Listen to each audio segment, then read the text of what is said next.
Julian Ruck, 1423 Lapeer.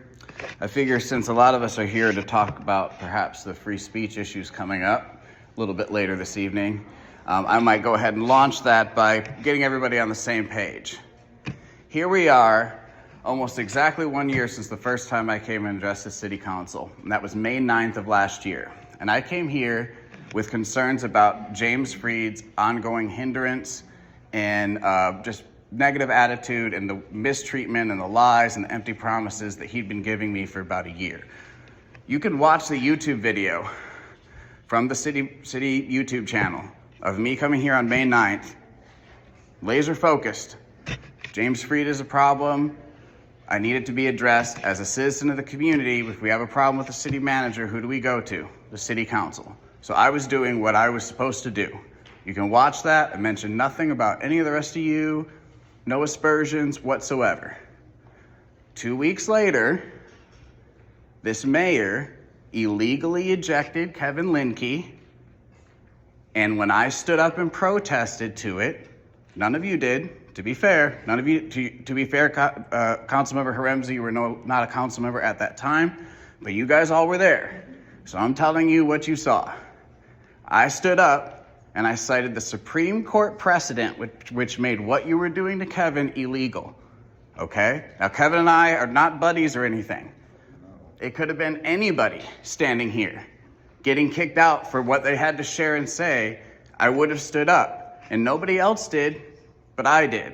And when I came down here and further protested, I was cut short 23 seconds, which you all recall.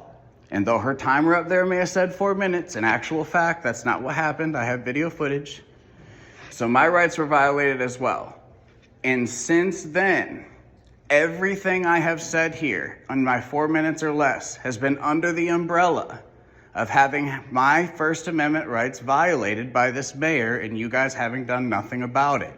Furthermore, you have allowed her to suppress the footage. It's not on the city's YouTube of that particular meeting. Look up May 23rd, 2022. It's not there. A Freedom of Information Act had to be filed to get it out on YouTube on other channels, but you continue to suppress it. So my question is, we know she's a fascist, but as you continue to endorse her illegally ejecting, illegal. I called her a fascist. That's not illegal. That's what we call a fact. When a person of authority infringes on the people's freedom of speech, that is fascism. And you have tacitly endorsed it.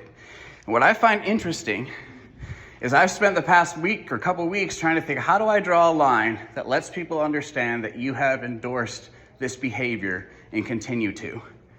And now, later tonight, you're going to try to begin to pass a resolution that cuts our 4 minutes down to 3 minutes and then further eliminates what people can say. So you say, it needs to be in a comment in a responsible manner, et cetera, et cetera.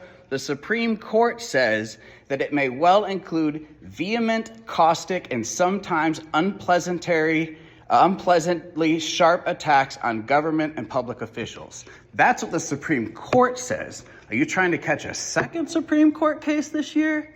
You want to make Port Huron that famous? They only take 80 cases a year, and our city manager is one of them, okay? And you keep endorsing his behavior, her behavior, illegal.